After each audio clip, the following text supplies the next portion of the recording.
మనందరినీ ఈ వేదికపైకి చేర్చినటువంటి మన ప్రియతమ గురువు బ్రహ్మర్షి పితామహాపత్రిజీ మరియు స్వర్ణమాలమ్మ పాదాలకి ప్రణామాలు చేస్తూ ధ్యాన మిత్రులందరికీ కూడా ఆత్మ ప్రణామాలు. నా పేరు అరుణ జ్యోతి. తెలంగాణ స్టేట్ కరీంనగర్ లో ఉంటాము. వృత్తిరీత్యా గవర్నమెంట్ టీచర్ గా పనిచేసి ఉన్నాను. 2004లో పిరమిడ్ స్పిరిచువల్ సొసైటీస్ మూవ్మెంట్ అనే దివ్య ప్రణాళికలోకి రావడం జరిగింది. ధ్యానానికి పూర్వం జీవితం అస్తవ్యస్తం, తగిన గాలిపటం.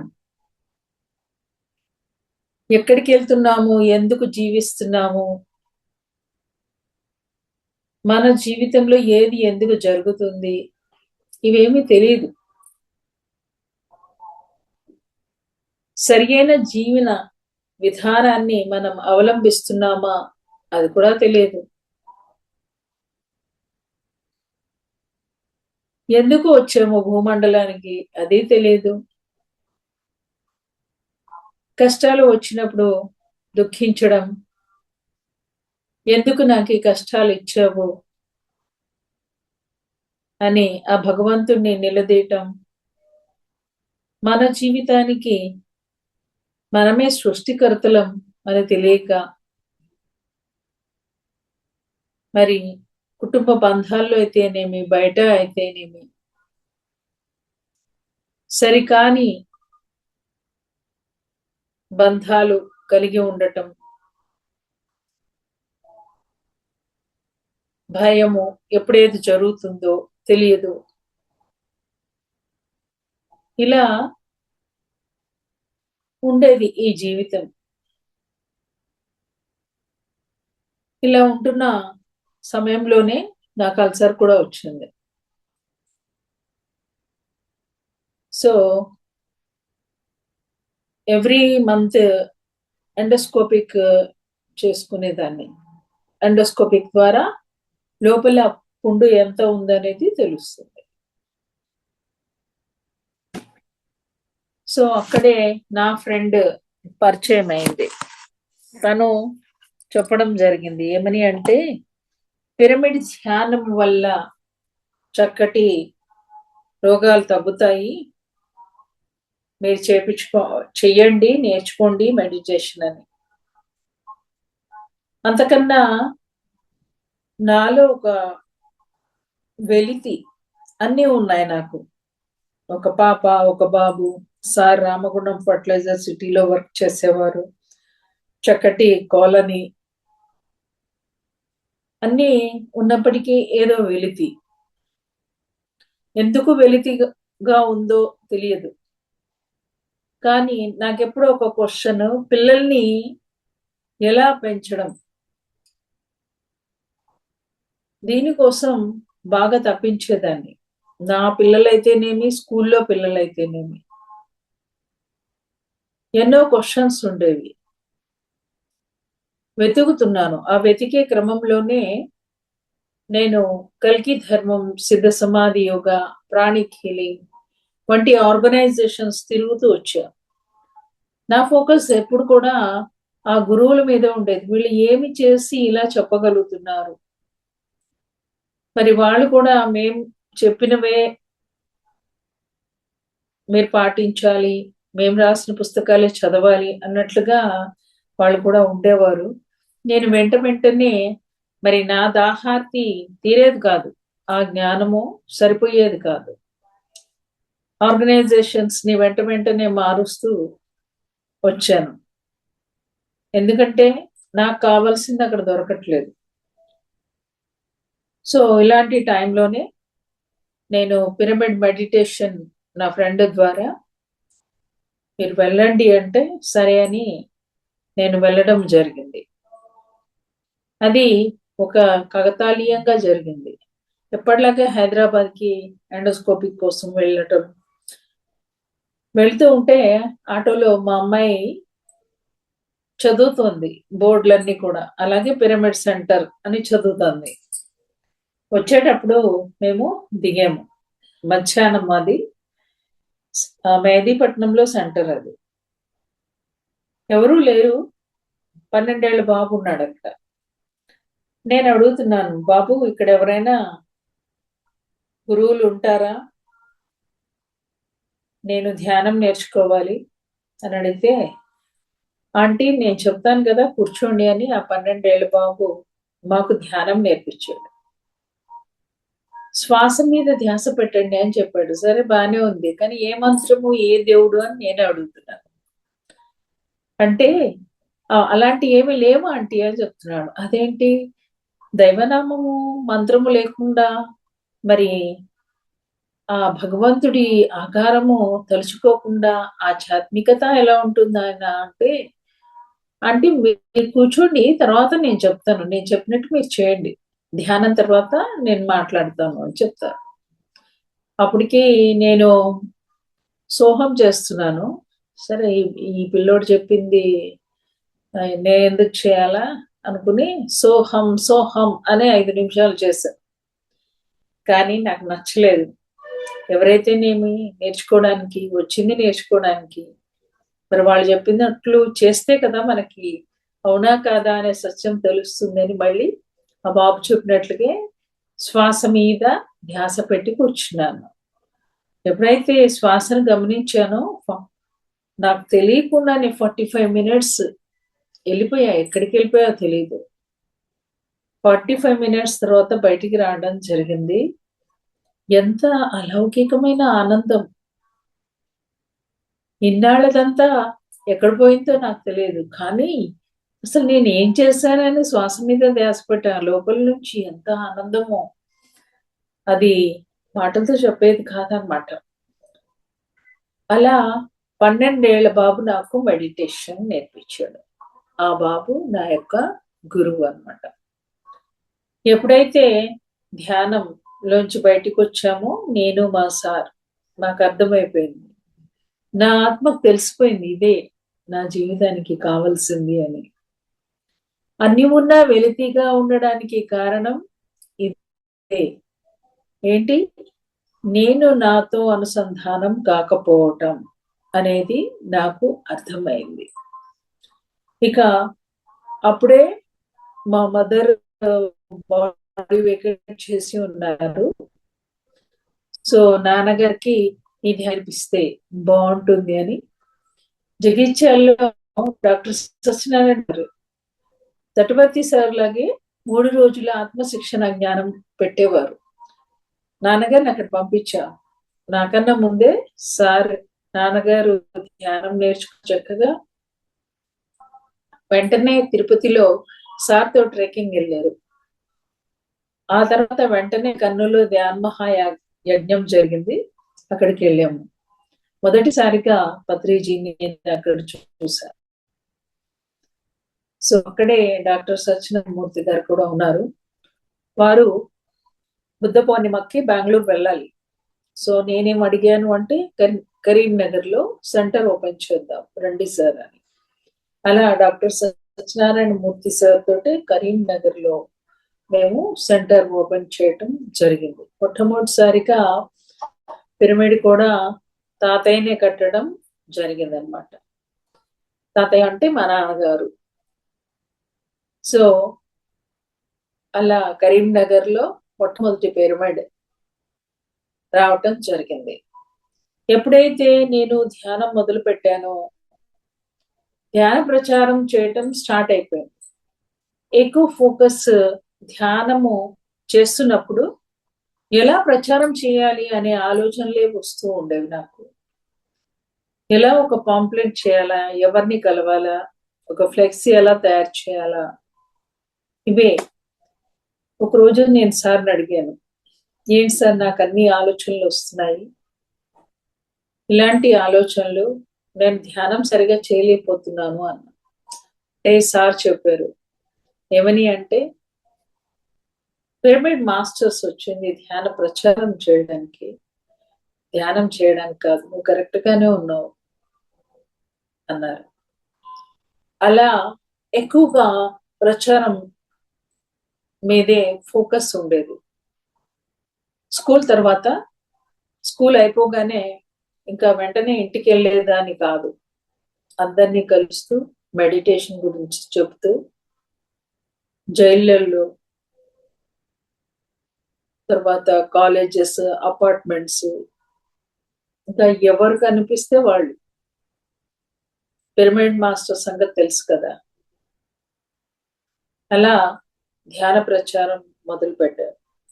ముఖ్యంగా నేను ఫిదా అవ్వటానికి కారణం ఏంటంటే అపో దీపో భవ. ఇన్ని ఆర్గనైజేషన్స్ తిరిగాను, కానీ ఈ ఆర్గనైజేషన్ లో నేను స్థితమయ్యాను.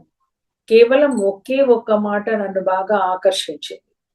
అదేంటి అయ్యా అంటే అపో దీపో భవ, ఎవరి జీవితాన్ని వాళ్ళే ఉద్ధరించుకోవాలి. ఇది ఎంతో బాగా నచ్చింది నాకు. ముఖ్యంగా విద్యార్థులు వాళ్ళ కాళ్ళ మీద వాళ్ళు నిలబడాలి. Self development. ఎవరి ఆత్మజ్యోతిని వారే వెలిగించుకోవాలి. No dependency. ఎవరి మీద మనం ఆధారపడవలసిన అవసరం లేదు. సో విద్యార్థులకి వాళ్ళని వ్యక్తిగతంగా వాళ్ళ కాళ్ళ మీద నిల్చునేటట్లుగా ఇచ్చేటటువంటి చక్కటి ఆత్మజ్ఞానం కలిగి ఉంది ఈ ధ్యానము అనేది నాకు అర్థమైపోయింది.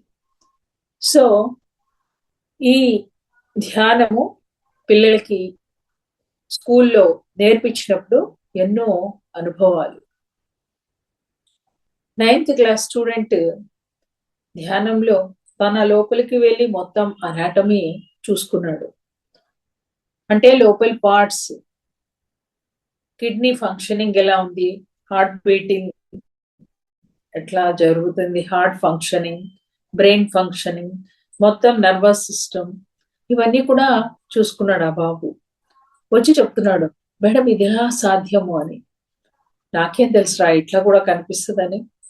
అందుకే సార్ అనుభవాలు పంచుకోండి అని చెప్తారు. ఎంత అద్భుతంగా అబ్బాయి చెప్తున్నాడు అంటే మహా అద్భుతంగా. అలాగే వరస్ట్ హ్యాండ్ రైటింగ్ ఉన్న ఒక అమ్మాయిది విత్ ఇన్ 1 week లోనే ద బెస్ట్ హ్యాండ్ రైటింగ్ అయిపోయింది. పిల్లలు వాళ్ళలో చక్కటి డిసిప్లిన్ రావటం నేను చూశాను. So meditation is the mother of all disciplines. బుద్ధి అనేది వికసిస్తుంది కాబట్టి పిల్లలకి ఎలా ఉండాలి ఎలా ఉండకూడదు అనేది తెలుసుకుంటారు. మనం చెప్పక్కర్లేదు. మొక్కై వంగనిది మానే వంగున అన్నట్లుగా పిల్లలకి చిన్నప్పుడే ధ్యానం అవసరం అనేది నాకు అర్థమైపోయింది. సో అట్లా స్కూల్స్ లో పిల్లలకి నేను ఎక్కడ స్కూల్లో ఉంటే అక్కడ ఖచ్చితంగా ఆ స్కూల్లో మెడిటేషన్ అనేది జరుగుతూ ఉండేది.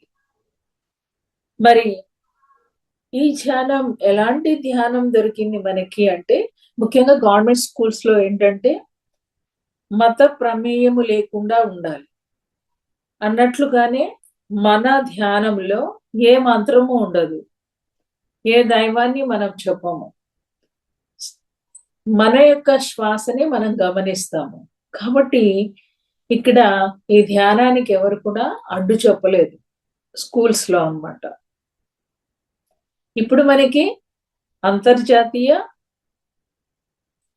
ధ్యాన మహోత్సవం ఐక్యరాజ్య సమితి ప్రకటించింది December 21. చూడండి, పత్రి మహారాజ్ ధ్యాన మహాయాగాలు యజ్ఞాలు December 21 నుంచే స్టార్ట్ చేశారు. ఆ December 21 అంతర్జాతీయ ధ్యాన దినోత్సవంగా ప్రకటించింది ఐక్యరాజ్య సమితి. మోడీజీ పుణ్యమా అని ప్రపంచవ్యాప్తంగా ఇప్పుడు అందరికీ కూడా ధ్యానం తెలిసింది. సో ధ్యానము ఒక ఎత్తు అయితే గురువు గారు మరొక ఎత్తు. ఇలాంటి గురువు మనకెక్కడా దొరకరు నిజంగా. నేను ఫిదా అయిపోయిన మరొక అద్భుతమైన వాక్యం ఏంటంటే, my dear friends, my dear masters and my dear God's. ఎంత గడ్స్ ఉండాలి మై డియర్ గాడ్స్ అని చెప్పడానికి. భగవంతులారా అని ఈసారి చెప్పడం అయింది. ప్రతిసారి సార్ అట్లా ఫోకస్ అడ్రస్ చేసేవారు. దిగివచ్చిన దేవుళ్ళం మనం అని చెప్తారు సార్. దిగివచ్చిన దేవుళ్ళం మానవ అనుభవాలు పొందడానికి భూమి మీద పుట్టాము అని చెప్తారు సార్. అలా భగవంతుణ్ణి అని మొదటిసారిగా చెప్పిన ఆ గురువు యొక్క వాక్యాలు నన్నెంతో కూడా ఆకర్షించాయి. అవునా, మనం భగవంతులమా అంటే స్వామి వివేకానంద కొటేషన్ గుర్తొచ్చింది నాకు. ఆయన ఏమంటారంటే, మనలో అనంతమైన శక్తి ఉంది, అనంతమైన జ్ఞానం ఉంది, మనం ఏదైనా చేయగలం సక్సెస్ఫుల్ గా. మరి అనంతమైన శక్తి, అనంతమైన జ్ఞానము ఎలా ఉన్నాయి అంటే, ఆ పరబ్రహ్మం ఆత్మరూపంలో మనయందే ఉన్నాడు. జగద్గురు ఆది శంకరాచార్యుల వారు ఏం చెప్తారు? దేహమే దేవాలయం, ఆత్మే పరబ్రహ్మం. అలా ధ్యాన నవరత్నాల్లో సార్ మనకి ఎంతో చక్కటి జ్ఞానాన్ని ఇవ్వటం జరిగింది. 18 ఆదర్శ సూత్రాలు, 13 వ్యక్తిగత సూత్రాలు నిజంగా కట్టిపడేసినాయి నన్ను. ఎంత చక్కటి ఆదర్శ సూత్రాలు! ఈ ఆదర్శ సూత్రాలే రానున్న కాలంలో రాజ్యాంగంగా మారుతాయి ఖచ్చితంగా. ఎలాంటి మత ప్రమేయం లేకుండా, ఎలాంటి ప్రత్యేకమైన వస్త్రాధారణ లేకుండా ఉండగలగటం. చూడండి, సాధారణంగా ఒక కోడ్ ఉంటది, యూనిఫామ్ అనేది. మనకు అట్లాంటిది లేదు. స్వేచ్ఛ ఇచ్చారు సార్ మనకి.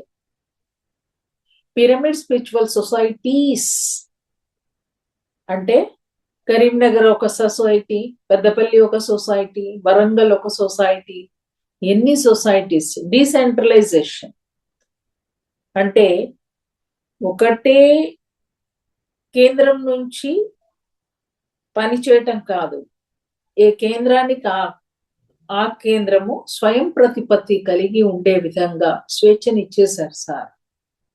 అలా ఎక్కడికి వెళ్ళినా కూడా పిరమిడ్ స్పిరిచువల్ సొసైటీస్ మూమెంట్ అనే ఒక అసోసియేషన్, ఆర్గనైజేషన్ ని మనం ఏర్పరచుకునే స్వేచ్ఛని మనకిచ్చారు సార్. అలా పిఎస్ఎస్ఎం భూమండలం అంతా ఇవాళ రోజున అంత తక్కువ సమయంలో విస్తరించి ఉండడానికి కారణం ఏంటంటే, సార్ ఇచ్చినటువంటి ఆ ధ్యానము మనకి ఎన్నో అనుభవ సత్యాల్ని నేర్పించింది, అనుభవ పాఠాలని నేర్పించింది. ఆ ధ్యానం ఎలాంటిది అంటే, ధ్యానంలోకి వెళ్ళినప్పుడు మనకొచ్చిన అనుభవాల ద్వారా ఎంతో ఆత్మ జ్ఞానాన్ని పొందాము, ఆ సత్యాల్ని తెలుసుకున్నాము. కాబట్టి ఇవాటి రోజు ఆ గురువు లేకపోయినా పిఎస్ఎస్ఎం ఎంత అద్భుతంగా ముందుకు వెళ్తుంది చూడండి. పిఎస్ఎస్ఎం లోకి వచ్చిన ఎవరు కూడా ఈ ఆర్గనైజేషన్ ని వదిలిపెట్టరు.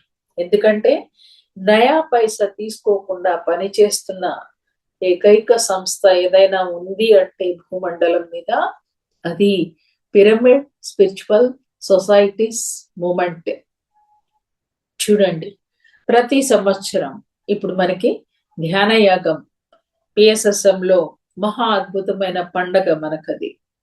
భూమండలం మీద ఉన్న ధ్యానులందరూ కూడా 11 రోజులు కడతాల్లో చేరతారు.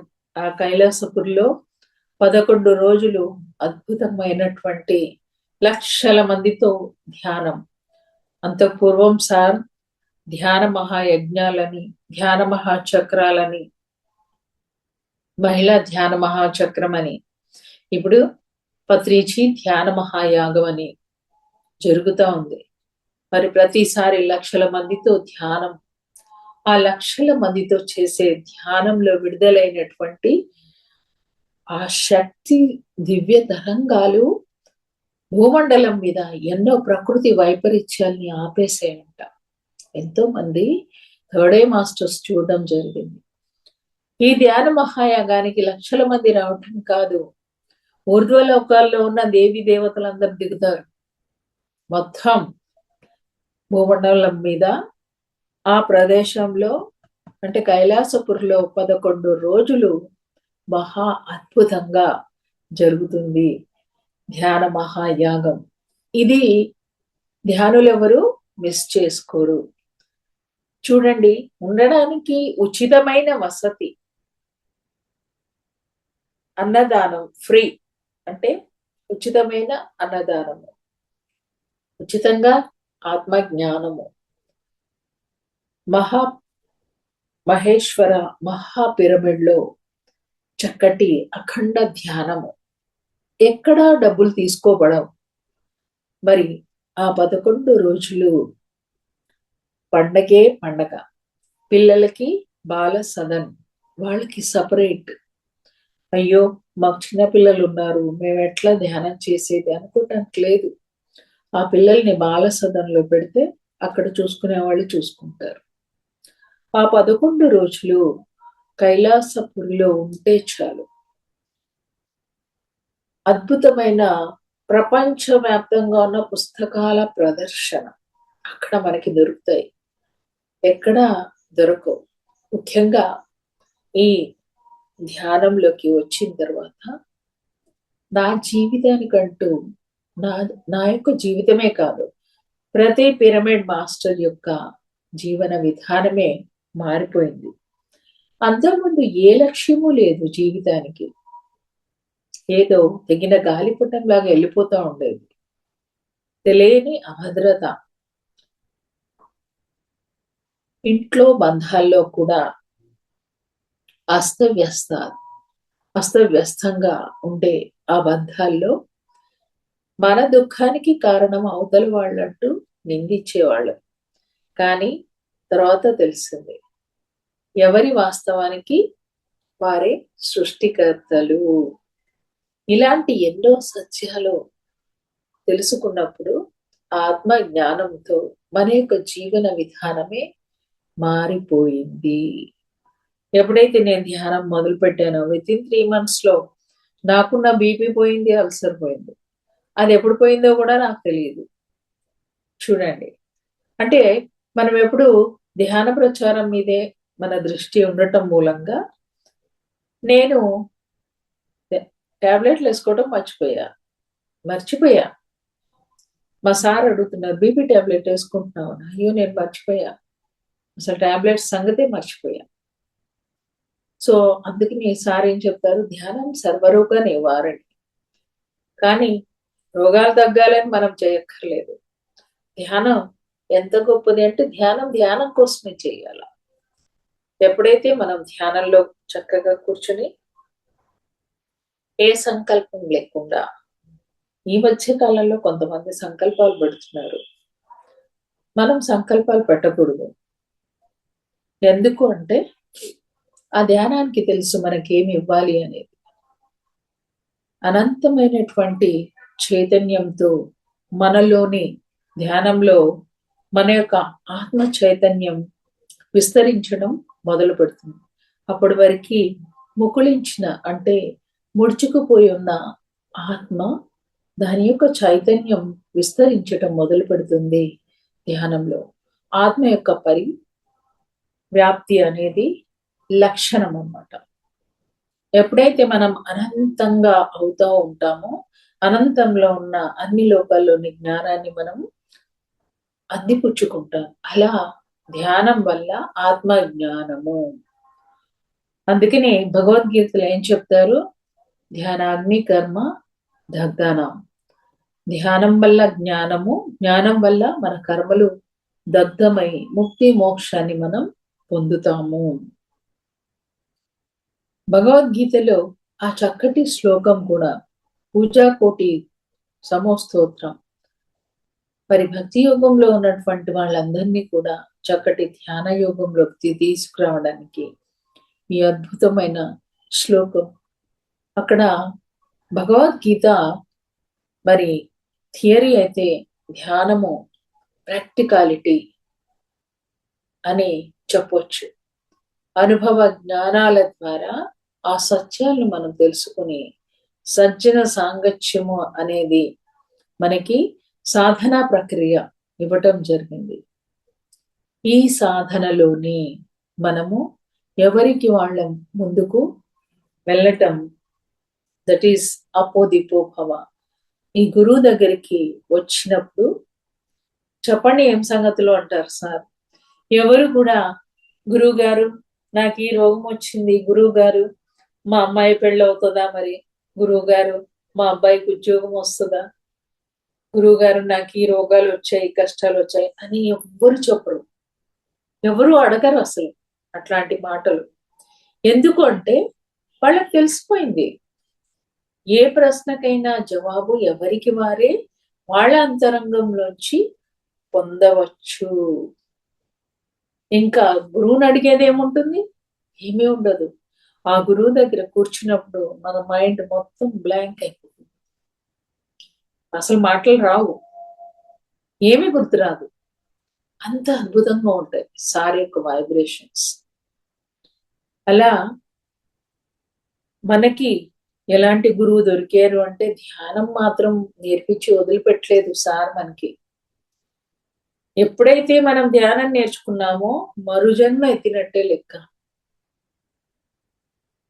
అంత క్రితము ఉన్న జన్మ వేరు, ధ్యానం నేర్చుకున్న తర్వాత మన యొక్క జీవన విధానమే మారిపోతుంది. అప్పటి వరకు ఎట్లా పడితే అట్లా జీవించిన వాళ్ళము ఇప్పుడు మనకంటూ ఒక లక్ష్యం ఏర్పడింది. ఏంటి ఆ లక్ష్యము?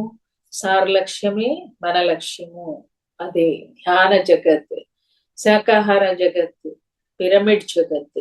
చూడండి, అందరి లక్ష్యం ఒకటే, అందరి ఆలోచన ఒకటే.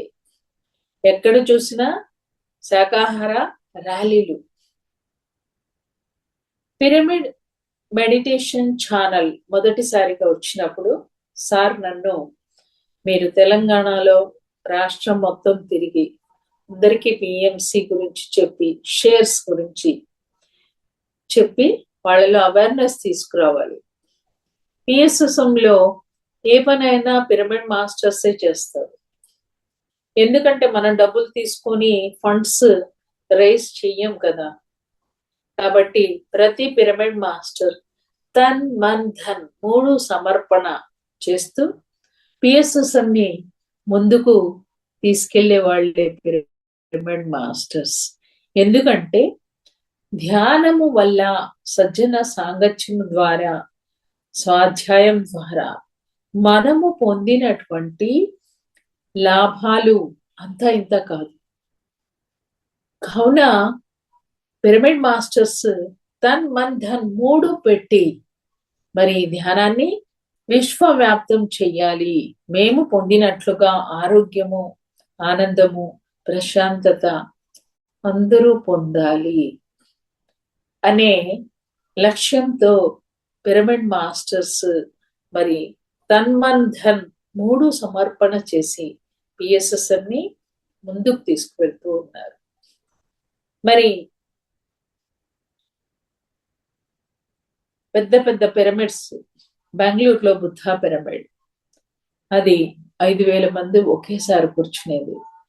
మొట్టమొదటి పిరమిడ్ కర్నూలులో బుద్ధా పిరమిడ్.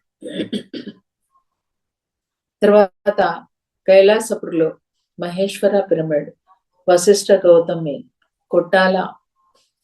అన్నిటికన్నా అద్భుతమైనటువంటిది కాస్మిక్ వ్యాలీ. కాస్మిక్ వ్యాలీ ఒక అద్భుతమైన ప్రదేశం. నిజానికి 3,000,000 దేవతలు కూడా అక్కడ మహావతార బాబా కేమ్ ఉంటుంది, శ్రీ వెంకటేశ్వర స్వామి చైతన్యం ఉంటుంది, శ్రీకృష్ణుడి యొక్క చైతన్యం ఉంటుంది, తులసీమాత చైతన్యం ఉంటుంది, దత్తాత్రేయ చైతన్యం ఉంటుంది. అలా అందరి యొక్క చైతన్యము, 3,000,000 దేవతల చైతన్యము అక్కడ ఉంటుంది కాస్మిక్ వ్యాలీలో. మనం దాంట్లోకి అడుగు పెడుతూనే ఆ ఎనర్జీస్ మనకి టచ్ అవుతా ఉంటాయి. అంత అద్భుతమైన ప్రదేశం, అది చూడకపోతే వేస్ట్. ఇలాంటి అన్ని అద్భుతాలు పిరమిడ్ స్పిరిచువల్ సొసైటీస్ మూవ్మెంట్ ద్వారా మనం చవిచూడటం జరిగింది.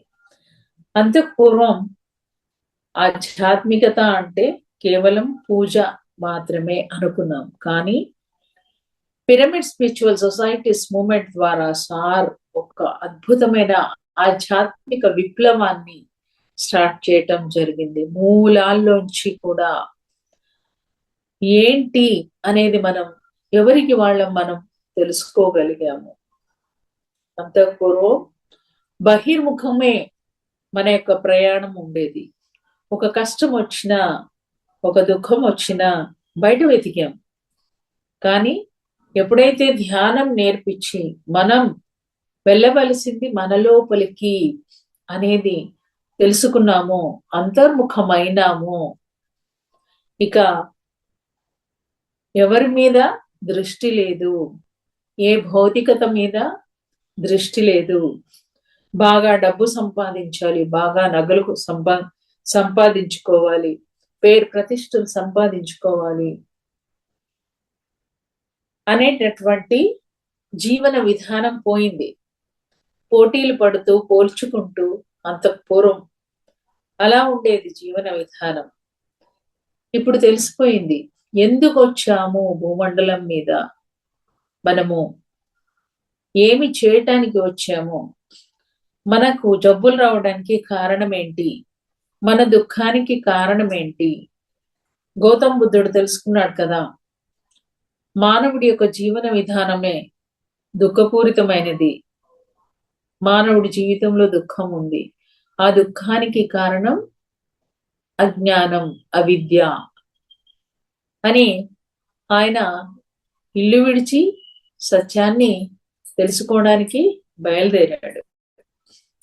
కానీ పిఎస్ఎస్ఎంలో సార్ ఏం చేశారు, సంసారంలో నిర్వాణం అని చెప్పారు. ఎప్పుడైతే గౌతమ బుద్ధుడు ఇల్లు వదిలేసి వెళ్ళిపోతాడో యశోధర మాత చాలా దుఃఖిస్తుంది. ఎంతగా దుఃఖిస్తుందంటే తను ఎవరిని కలుసుకోవడం ఇష్టపడదు, బయటికి రాదు ఇంట్లోంచి, ఎప్పుడు దుఃఖంతో ఉంటుంది. అప్పుడు వాళ్ళ అత్తగారు ఏం చెప్తారు అంటే, నువ్వు బయటికి రావాలి అని. అట్లా ఆవిడ బయటికి వస్తారు, అందరినీ కలుస్తా ఉంటారు. ఆవిడ మధ్యలో కూర్చుంటది, అందరూ చుట్టూ ఉంటారు. వచ్చిన వాళ్ళందరూ వాళ్ళ వాళ్ళ దుఃఖాలు చెప్పుకుంటూ ఉంటారు, బాధలు చెప్పుకుంటూ ఉంటారు. అప్పుడు యశోధర మాత కనిపిస్తుంది. అరే, నేనే దుఃఖంలో ఉన్నాను అనుకున్నాను, కానీ కనీసం తినడానికి తిండి లేని పరిస్థితులు కూడా కొంతమందికి ఉన్నాయి, మహిళలకి, కొంతమంది పిల్లలకి. ఎలాంటి జీవన విధానంలో ఉన్నారు, ఎలాంటి కష్టాలు ఉన్నాయి వాళ్ళకి, ఎలాంటి జబ్బులతో బాధపడుతున్నారు, ఇవన్నీ కూడా అందరి గురించి ఆవిడ తెలుసుకునేది. ఎప్పుడైతే తెలుసుకుంటూ మంచి మాటలు నేర్పిస్తూ మొత్తానికి ఆ ధ్యానం కూడా తను నేర్చుకుంటుంది. గౌతమ బుద్ధుడు తిరిగి ఇంటికి వస్తాడు. వచ్చిన గౌతమ బుద్ధుడు మరి రాకుమారుడిగా లేడు. తను ఉండిపోవచ్చు కదా, ఆ రాజ్యాన్ని చూసుకోవచ్చు కదా, చూసుకోలే. అంతటి రాజ్యాన్ని వదిలేశాడు, ఆ పదవిని వదిలేశాడు, అందమైన భార్యని, చక్కటి కుమారుణ్ణి, అన్ని వదిలేశాడు. ఎందుకని? తన యొక్క లక్ష్యం తెలుసుకున్నాడు, ప్రణాళిక, తను ఎందుకు వచ్చాడు భూమి మీదకి తెలుసుకున్నాడు. కాబట్టి ఆయన రాజప్రాసాదానికి వచ్చి అందరికీ ధ్యానం నేర్పిస్తారు.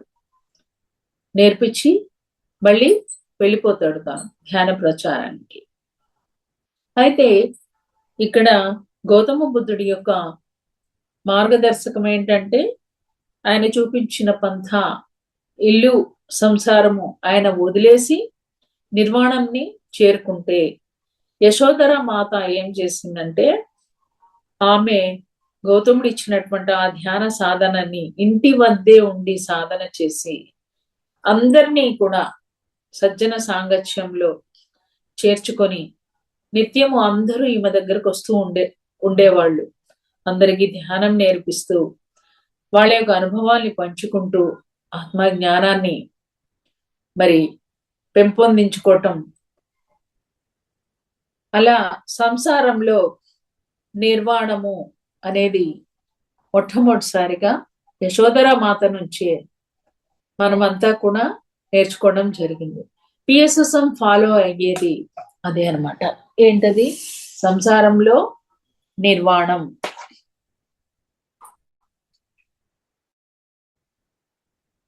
లోకి వెళ్ళి ధ్యానం చేస్తే బాగుండును అని సార్ అనుకున్నారంట. హిమాలయాల్లోకి వెళ్ళి ధ్యానం చేస్తే మనం ఎదిగామా లేదా అన్నది ఎలా తెలుస్తుంది? తెలియదు. ఒక అత్తగారిని లేదా ఒక హస్బెండ్ తో లేదా సమాజంలో మన యొక్క ఆఫీస్ స్టాఫ్ తో మనం ఎలా ఉంటున్నాము, మనల్ని నానా మాటలంటూ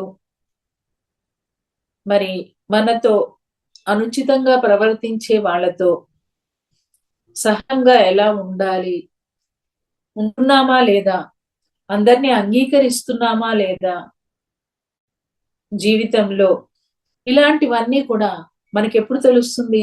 సంసారంలో ఉన్నప్పుడే.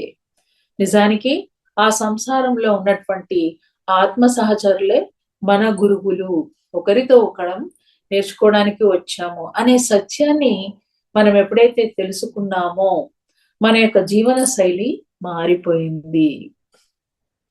సో మన యొక్క జీవితం, మన యొక్క సృష్టి, మన యొక్క దృష్టిని బట్టే మన యొక్క సృష్టి అనేది జరుగుతుందనే సత్యాన్ని మనం మనకి మనంగా తెలుసుకోవడం జరుగుతుంది. మరి అలాంటి ఈ ధ్యానము. సో ఎప్పుడైతే ఈ ధ్యానాన్ని మనం నేర్చుకుంటామో ఎన్నో సత్యాన్ని మనం మన అంతరంగం నుంచి మనం తెలుసుకోవటం ద్వారా మనము ఈ ధ్యానంలో స్థితమైపోయాము. ముఖ్యంగా సార్ ఒక ధ్యానమే కాదు, ఎలా చూడాలి, ఎలా వినాలి, ఎలా మాట్లాడాలి, ఎంత మాట్లాడాలి, ముఖ్యంగా ఆహార విషయంలో ఎలాంటి ఆహారం తీసుకోవాలి. మరి ఎన్నో ఆర్గనైజేషన్స్ ఉన్నాయి భూమండలం మీద, కానీ మాంసం తినకూడదు అని గట్టిగా నొక్కి వక్కాణించింది కేవలం పత్రిజీ మాత్రమే. ఆయన యొక్క లక్ష్యం ఏంటంటే అహింసాయుత భూమాత సాక్షాత్కారాన్ని నేను చూడగలగాలి. మరి మానవులందరూ ఎంతో స్వేచ్ఛగా ఉంటున్నారు. మూగజీవి అయిన ఆ మూగజీవి ఈ భూమండలం మీద జీవించడానికి వచ్చాయి. భూమండలం కేవలం మానవ మాతృది కాదు, ప్రతి ఒక్క ప్రాణిది. స్వేచ్ఛగా జీవించే హక్కు వాటికి కూడా ఉంది. వాటిని భక్షించే హక్కు మనకు లేదు. మనము కూడా వాటిలాగే భూమండలం మీద వచ్చాం. కానీ వాటికి మనకి తేడా ఏంటి? మనకి మనసు ఉంది, ఆలోచన ఉంది, విచక్షణ జ్ఞానం ఉంది, బుద్ధి ఉంది. మరి మనకన్నా ఆ మూగ జీవుల్ని మనం రక్షించే బాధ్యతను స్వీకరించాల్సింది పోయి వాటిని భక్షిస్తున్నాము. కోటాను కోట్ల జీవరాశులు మరణిస్తున్నాయి.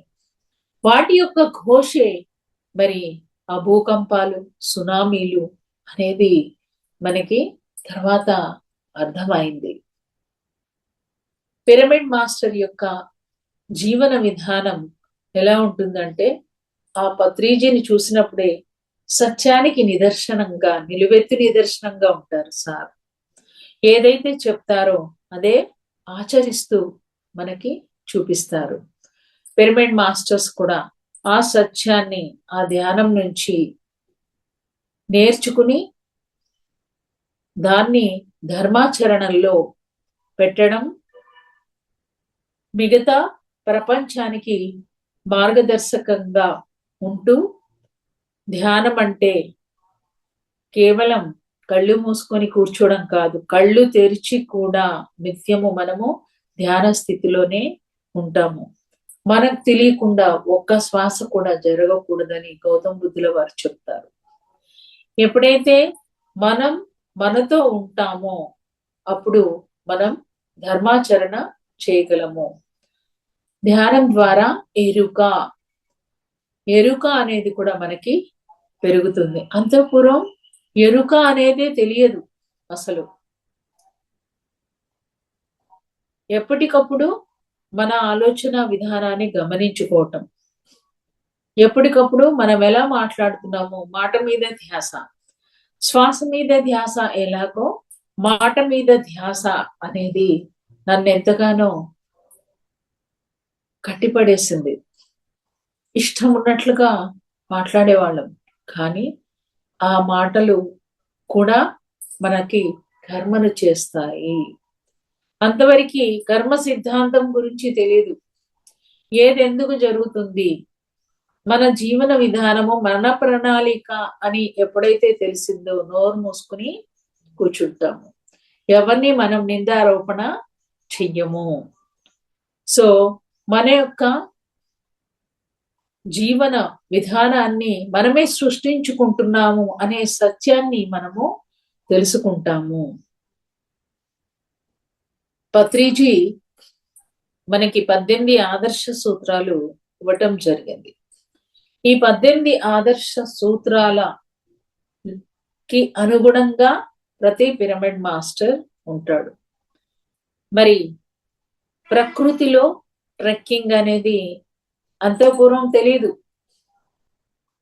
ఎందుకు ప్రకృతిలో ఉండాలి, ఆ ప్రకృతిలో ఉన్నటువంటి శక్తి అంతా ఇంత కాదు. ఆ ప్రకృతిలో మమేకం అయినప్పుడు, ఆ ఎనర్జీస్ తో మనం ఉన్నప్పుడు నిజానికి వాటితో కూడా మనం అనుసంధానం అవుతాం, మిత్రత్వం చేస్తాము. వాటి యొక్క స్పందన మనకి తెలుస్తుంది. అమెరికాలో మేరీ అని ఒక మేడం ఉంటారు. ఆవిడ వస్తువులతో మాట్లాడతారు. వాషింగ్ మిషన్ కి చెప్తారు, ప్లీజ్ తొందరగా పనిచేయవా. ఒకరోజు పనిచేయదనమాట. నువ్వు పనిచేయవా, ఆఫీస్ టైం అవుతుంది అనగానే వెంటనే పనిచేయటం. సెల్ ఫోన్ ఎక్కడో పెట్టి వెతుక్కోవడం, ఎక్కడున్నావో నాన్న ప్లీజ్ నాకు కనిపించవా అనగానే వెంటనే ఆమెకి స్ఫురణ రావడం. ఇలా ఆమె వస్తువులతో మిత్రత్వం చేసేదంట. అంటే చూడండి, my dear friends, my dear masters అంటూ సార్ మనని ఫ్రెండ్స్ గా అడ్రస్ చేయటమే కాదు, మనల్ని మనతో మిత్రత్వం చేపించారు సార్. అంతఃపూర్వం మన మీద మనకి దృష్టి లేదు. ఇప్పుడేంటి, శరీరంలో ప్రతి కణముతో మిత్రత్వం. అంతేకాదు, ధన్యవాదాలు ఎలా తెలపడం. పిరమిడ్ స్పిరిచువల్ సొసైటీస్ మూమెంట్ ప్రపంచవ్యాప్తంగా మరి అందరి యొక్క జీవన విధానాల్లోనే మార్పులు తీసుకొచ్చి చక్కటి ఆరోగ్యము, చక్కటి ఆనందము, ప్రశాంతత, భూమండలం అంతా శాంతిమయం చేయటానికి లక్ష్యంగా మరి పిరమిడ్ స్పిరిచువల్ సొసైటీస్ మూమెంట్ ఎన్నో పిరమిడ్స్ ని కూడా కట్టడం జరిగింది. ఆల్రెడీ ప్రకృతిలో నేచురల్ గా ఏర్పడిన పిరమిడ్స్ ఎన్నో కూడా ఇప్పుడు బయటపడ్డాయి. పిరమిడ్ అంటే ఎవరికి తెలియలేదు. పత్రి మహారాజ్ దాన్ని ఇంట్రడ్యూస్ చేయటం జరిగింది. దీని మీద ఎన్నో పరిశోధనలు జరుగుతూ పిరమిడ్ యొక్క శక్తి, అద్భుతమైన శక్తి నిర్మాణం అది అని సైంటిస్టులు కూడా నిరూపించడం జరిగింది. అలాంటి పిరమిడ్ శక్తితో, సైంటిఫిక్ టెంపర్మెంట్ తోనే పత్రి సార్ ఏది గుడ్డిగా నమ్మకూడదు, ప్రయోగాత్మకంగా మనం ప్రతి విషయాన్ని తెలుసుకోవాలి, తెలుసుకున్న దాన్ని మనం అప్పుడు స్థితమైపోతాం, ఈ సత్యము ఇది కరెక్ట్ అని. అలా వెళుతున్న వాళ్లే ధ్యానులు, అలా వెళ్తున్న వాళ్లే ఆధ్యాత్మిక శాస్త్రవేత్తలు, వాళ్లే pyramid masters. Pyramid spiritual societies moment ఇంత అద్భుతంగా మరి వాటి రోజున గురువు మొన్నటి వరకు మనల్ని చేయి పట్టుకొని నడిపించారు. ఒకరోజు నేను సార్ని ఇడ్లీ సాంబార్ తింటున్నారు. ఏం అడిగానంటే, సార్ కాఫీ పెట్టేదా అని అడగటం జరిగింది. అప్పుడు సార్ ఏమన్నారంటే, మూర్ఖశిఖామణి, మాట మీద ధ్యాస పెట్టు అన్నారు సార్. నాకు అర్థం కాలేదు. ఇలా మాటలు రిపీట్ చేసుకుంటూ ఏం మాట్లాడాను నేను అని రిపీట్ చేసుకుంటూ చూసాక నాకు అర్థం కావట్లేదు. ఇక అప్పుడు సార్కి సార్ నన్ను క్షమించండి, నేను ఎక్కడ తప్పు మాట్లాడానో నాకు తెలవట్లేదు మేడం. నేను ఇడ్లీ సాంబార్ వడ ఫ్రీక్వెన్సీలో ఉన్నాను. మీరు కాఫీ ఫ్రీక్వెన్సీని తీసుకొచ్చి కలిపేశారు, మారిపోయింది టేస్ట్ అన్నారు. అంటే అంత సునిశ్చితమైన వైబ్రేషన్స్ కూడా వాళ్ళకి తెలుస్తాయి చూడండి. మనం ఎలా తింటాము? ఏ టీవీ ముందర కూర్చుని దృష్టి అక్కడ, ఈ చేతులు నోరు యాంత్రికంగా ఇలా పనిచేస్తూ ఉంటాయి. కానీ ఎలా తినాలి అనేది సార్ మనకి నేర్పించారు. ఎలా తినాలి, ఆ ప్లేట్, ఆ వ్రేళ్ళు ఇక్కడి వరకే. సార్ తినేటప్పుడు చూడాలా ఎంత చక్కగా తింటారో, మనకే తినాలనిపిస్తుంది. అలా మనకి ఎలా తినాలి కూడా నేర్పించారు సార్. మరి ఇప్పటి పిల్లలు టీవీ ముందర కూర్చొని టీవీ ఆన్ చేసుకొని ఆ దబ్బడు దిబ్బడు మ్యూజిక్లతోటి, ఆ ఫైటింగ్లతోటి, ఆ సినిమాలు ఎలాంటి సినిమాలు వస్తున్నాయి, హింసాత్మకమైన సినిమాలు, దిక్కుమాలిన టీవీ సీరియల్స్, ఎంత నకారాత్మకమైనటువంటి వైబ్రేషన్స్ అంటే ఆ వైబ్రేషన్స్ లో కూర్చుని ఏమి తింటున్నారో కూడా తెలవట్లేదు. అలాంటి పరిస్థితి. ఎప్పుడైతే పిల్లలకి మనం ధ్యానం నేర్పిస్తామో అన్ని వాళ్ళ అంతరంగం నుంచే తెలుసుకుంటారు. బుద్ధి అనేది వికసిస్తుంది. ఇంటెలిజెన్సీ అనేది, ప్రజ్ఞా పాఠవాలు అనేవి పెరుగుతాయి. మన లోపల ఉన్న స్కిల్స్ అన్నీ కూడా బయటకు వస్తాయి. ఇది నేను ఒక టీచర్గా అనుభవపూర్వకంగా చెప్తున్నాను. నా పిల్లల్లో ఎంత మార్పు అంటే, ఈవెన్ స్పోర్ట్స్ అండ్ గేమ్స్ లో డిస్ట్రిక్ట్ టోర్నమెంట్స్ కి వెళ్ళినప్పుడు కూడా పిల్లలు చక్కటి ప్రైజెస్ తీసుకురావటం, ఆ కాన్ఫిడెన్స్, సెల్ఫ్ కాన్ఫిడెన్స్ వస్తుంది పిల్లల్లో.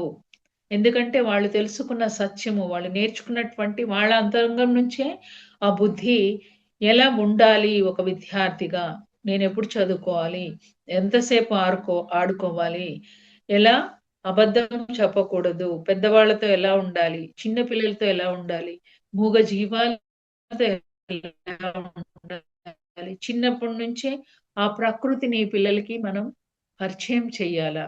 సూర్యోదయం అంటే తెలియదు, సూర్యాస్తమయం అంటే తెలియదు. అర్ధరాత్రి 2 దాకా సినిమాలు చూస్తూ కాలేజ్ పిల్లలు. మరి అంత పెరిగిన పిల్లల్ని తల్లిదండ్రి అస్తమానం ఏం చెప్తారు? వదిలేస్తారు ఒక దశలో. 2, 3 దాకా నిద్రపోరు. తెల్లవారి 10, 11 అయినా నిద్ర లేవరు. సూర్యోదయం అంటే తెలియదు. ఆ బర్గర్లు, పిజ్జాలు, పానీపూరీలు, ఆహార విహారాలు చూడండి ఎలా ఉన్నాయో. ఒక పండగ వచ్చినా, ఒక బర్త్‌డే సెలబ్రేషన్ చేసుకున్నా అక్కడ నాన్ వెజ్ కంపల్సరీ ఉండాల్సిందే. నాన్ వెజ్ లేకపోతే అది ఫంక్షనే కాదు. మా ఇంట్లో మా పిల్లల పెళ్ళిళ్ళు జరిగినప్పుడు మేము నాన్ వెజ్ పెట్టలేదు. బంధువులంతా నవ్వారు. ఎంత చేశారు. పర్వాలేదు. ఎవరెలా ఉంటే మాకేంటి? మేము మా కోసం జీవిస్తాం. కాదు, మా పిల్లల్ని ఆశీర్వదించడానికి రండి అని ఇన్వైట్ చేయడం జరిగింది. అలా అనుకున్న వాళ్ళు కూడా మళ్ళీ తర్వాత నాన్ వెజ్‌ని ఫాలో అయ్యారు. ముఖ్యంగా మన తెలంగాణలో 'బల్గం' అనే సినిమా చూస్తే నవ్వొస్తుంది. మాంసం మద్యం లేకపోతే మర్యాద లేదు.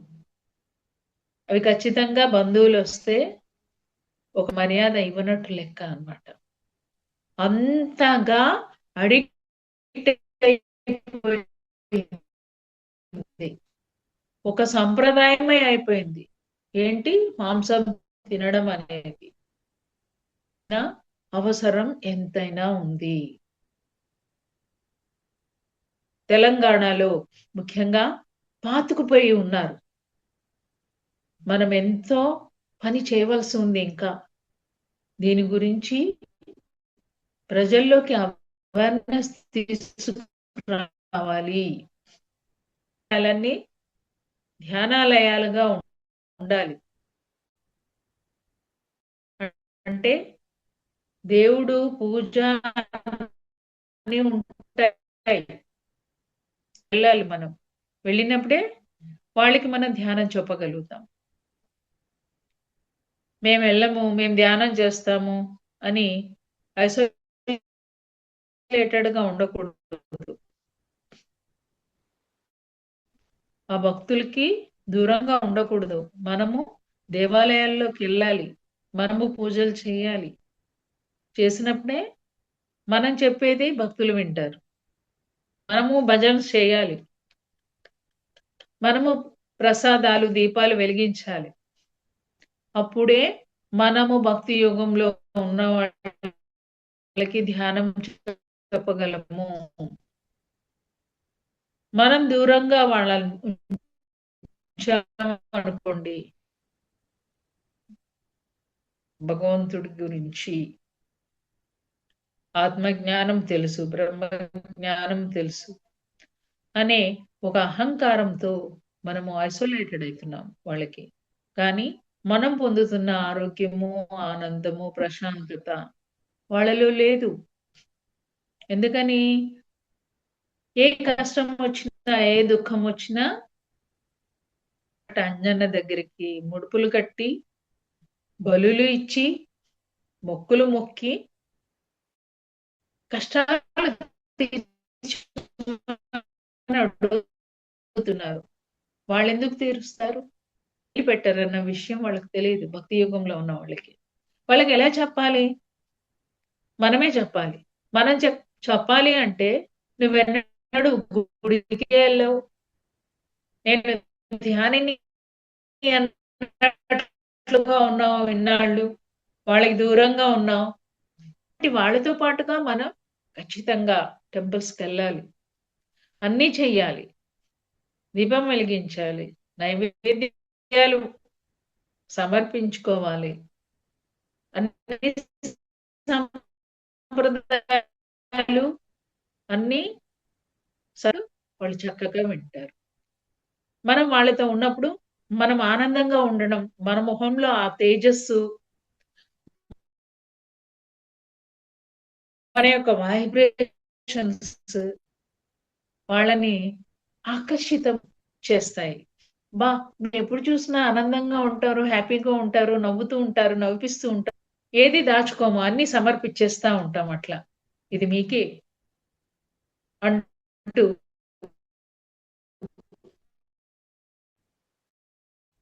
ఇది నాది అనే భావనతో ఉండము. ఇవన్నీ గమనిస్తారు వాళ్ళు. మీరేం చేస్తారు? ఎప్పుడు చూసినా ఆరోగ్యంగా, ఆనందంగా కనిపిస్తారు అని అడుగుతారు వాళ్ళు. అప్పుడు చెప్పాలి ధ్యానం గురించి. మన యొక్క జీవన విధానమే అవతల వాళ్ళని మీరు ధ్యానం చేయండి అని పోయి వాళ్ళకి డైరెక్ట్ చెప్తే వాళ్ళు ఆమోదించరు. మనం ఏది వదులుకోక్కర్లేదు. ముఖ్యంగా దేవుణ్ణి పూజని వదులుకోక్కర్లేదు అనుకున్నప్పుడు వాళ్ళు మారడానికి సిద్ధపడతారు. ధ్యానం చేయడానికి ముందుకొస్తారు. కావున పూజను కదిలించొద్దు. పూజ మానండి అని చెప్పొద్దు. దైవారాధన చేయకండి అని చెప్పొద్దు. వాళ్ళే తెలుసుకుంటారు. అప్పో దీపో భవ ఎవరి జీవితాన్ని వాళ్ళే ఉద్ధరించుకోవాలి. ఓకే. దీపం వెలిగించండి. తప్పేం కాదు. కానీ కోరికలు కోరకండి. ఎందుకంటే నువ్వు కూడా భగవంతుడివే. అందుకోసం కోరికలు కోరకూడదు కాబట్టి పూజ వద్దన్నారు. అంతేకాని దీపం వెలిగించుకోవచ్చు. అన్నీ మనం పాటించవచ్చు. ఏది మనం వదులుకోకర్లే. ప్రతి పండగ చేసుకోవచ్చు. బతుకమ్మ ఆడుకోవచ్చు. ప్రసాదాలు చేసుకోవచ్చు. పుణ్యక్షేత్రాలు తిరగొచ్చు. అక్కడ కూడా కూర్చొని ధ్యానం చేయండి. మనం కూడా వెళ్ళాలి పుణ్యక్షేత్రాలు. ఎందుకంటే స్వయంభూవులు వెలిసిన ఆ ప్రాంతంలో ఎంతో శక్తి ఉంటుంది. అక్కడికెళ్ళి ఆ శక్తితో అనుసంధానం కావాలి. సో పిరమిడ్ మాస్టర్ ఇలా ఉండాలి. అంతేగాని నేను ధ్యానం చేస్తున్నాను, మాకు థర్డ్ ఐ ఓపెన్ అయింది, ఆస్ట్రల్ ట్రావెల్ చేస్తున్నాము, మాకు అన్నీ తెలుసు అన్నట్లుగా ఉండకూడదు. ఉంటూ నమ్రతతో, పూర్తి శరణాగతితో, ప్రశాంతంగా జీవిస్తూ అవతల వాళ్ళకు కూడా దాన్ని మన జీవన విధానం ద్వారా రుచి చూపించాలి. ఎందుకంటే పాపం వాళ్ళకి ఏమీ తెలియదు. మనం అక్కడి నుంచి వచ్చిన వాళ్ళమే కదా. అందుకని ఎలా చెప్పాలో అలా పూర్తి శరణాగతితో మనం వాళ్ళకి ఆ జ్ఞానాన్ని ఇవ్వగలగాలి. అలా జ్ఞాన ప్రచారం చేయవలే. సో మనకి ఎలా ఉండాలి అనేది కూడా తెలియచెప్పినారు సార్. ఎలా ఉండకూడదు అనేది కూడా తెలియచెప్పారు. ఎవరికి వాళ్ళే తెలియచెప్పడం అంటే మన అంతరంగం నుంచి మనకే తెలుస్తుంది. That is the power of meditation. బుద్ధి వికసించి నీకు విచక్షణని నేర్పిస్తుంది ఎలా ఉండాలి, ఎలా ఉండకూడదు అని. ప్రతి క్షణం గురువు పక్క నుండి చెప్పరు. ధ్యానం ద్వారా ఆత్మ జ్ఞానము, జ్ఞానము ద్వారా మనము ముక్తి మోక్షము అనేది పొందుతాము. ఓకే, మూమెంట్ భూమండలం మీదే ఒక పెను మార్పు తీసుకొచ్చి ప్రజలందరినీ కూడా మరి మత మౌఢ్యంలో, కుల మౌఢ్యం కొంచెస్తా ఉన్నారు. నా రాజ్యము అంటూ యుద్ధాలు చేస్తున్నారు. అలాంటి భూమండలం మీద పెను మార్పు మూలాల నుంచి తీసుకొచ్చేది పిరమిడ్ స్పిరిచువల్ సొసైటీస్ మూమెంట్. వాళ్ళు విడుదల చేసేటటువంటి శక్తి తరంగాలు, మరి మార్మిడ్స్ నుంచి వెలువడే శక్తి తరంగాలు మానవుడి యొక్క ఆలోచన విధానాన్ని మార్పు చేసుకొస్తుంది. ఇప్పుడు భూమండలం మీద ఎనర్జీస్ మార్ప్ అనేది దిగుతున్నాయి. ఎన్నో పోర్టల్స్ ఓపెన్ అయినాయి. అంటే జ్ఞాన ద్వారాలు, శక్తి ద్వారాలు ఓపెన్ అయి ఎంతో ఎనర్జీ భూమి మీద కురుస్తుంది.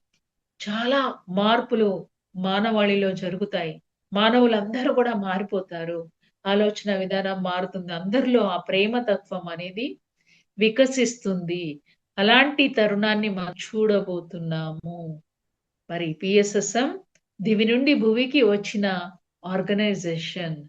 పిరమిడ్ మాస్టర్స్ అందరు కూడా మరి ఆ పత్రి మహారాజ్ ఊర్ధ్వలోకాల నుండి దిగినారు, మానవులుగా జన్మ తీసుకున్నారు. కానీ వాళ్ళు ఈ పని భూమండలాన్ని స్వర్గధామంగా తయారు చేయటానికి వచ్చినటువంటి ఆర్గనైజేషన్ అని ఎవరికి వాళ్ళు తెలుసుకుని చక్కగా భూమండలం మీద మనము పనిచేస్తున్నాము.